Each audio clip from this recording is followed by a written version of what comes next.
let's practice some things with permutations and combinations. So the very first thing I want you to do whenever you read one of these is decide, first off, is it a permutation? Is it a combination? Then we're going to decide what is n, which means the number of things we're choosing from, and what is r, which is the number of things we're actually choosing. Okay, so first things first, the principal wants to assemble a committee of 6 students from 11-member student council. How many different committees can be chosen? Now, is this a permutation or is it a combination? So if I pick 6 students, does it matter if I pick you first and your best friend second, or her first and you second? No, it doesn't matter, right? Order doesn't matter. So if I pick 6 students, it doesn't matter who came in first and who came in second. It's the same committee either way, right? So since order does not matter, this is a combination. And since this is a combination, we're going to use our combinations formula, and I'll explain how we use it and why we use it along the way. But remember, that's n factorial over r factorial times n minus r factorial. Okay, so now what is n and what is r? What is the number of things that we're choosing from? Well, we're choosing from 11 different people, right? And then what is r? R is how many people we're actually selecting. So out of those 11 people, we're choosing 6 of them, okay? So we could write this in lots of ways, remember? We could write 11 choose 6. That's one way that they write combinations. We could write 11 choose 6. That's the other most common way. But anyway, however we write it, this means we have 11 people and we're choosing 6 of them. We're going to use this formula. So remember, if we pick 11 people, or if we have 11 people, we're picking 6. The very first option we have would be, we would have 11 people to pick for the first person of the committee, right? And then we would have 10 people, and then we would have 9 people, and then we would have 8 people, and then we would have 7, and then we would have 6, and then we would have 5, and then we'd have 4, and then we'd have 3, and then we'd have 2, and then we'd have 1. That's if we were picking 11 people from those 11 people. Like 11 different ways, right? Okay, does that make sense? But we're not picking 11. We're only picking 6 of them, right? So we only want to pick 6. So the first time we pick, we have 11 people to choose from. The second time we pick, we have 10. So we're going to have 1, 2, 3, 4, 5, 6, right? So these are how many we're picking.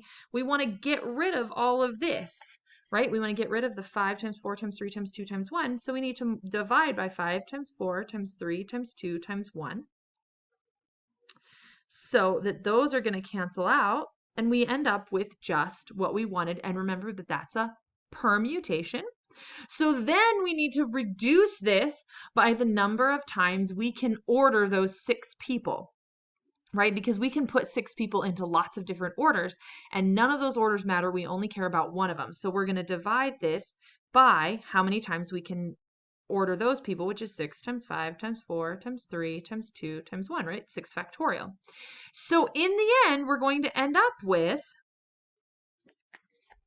11 factorial, which is 11 times 10 times 9 times 8 times 7 times 6 times 5 times 4 times 6 times 2, you know, 11 factorial over, and then that would be, this is going to be 6 factorial, right? And then this is 5 factorial, which is 11 minus 6 factorial, n minus r factorial, which is 5 factorial. So then we can just put this in our calculator just like this. You either could put it in your calculator like this, remembering parentheses, or what I would do is I would just put it in my calculator. 11 factorial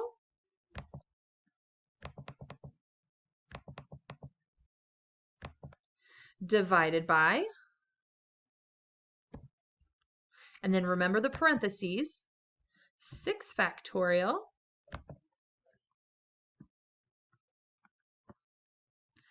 times 5 factorial.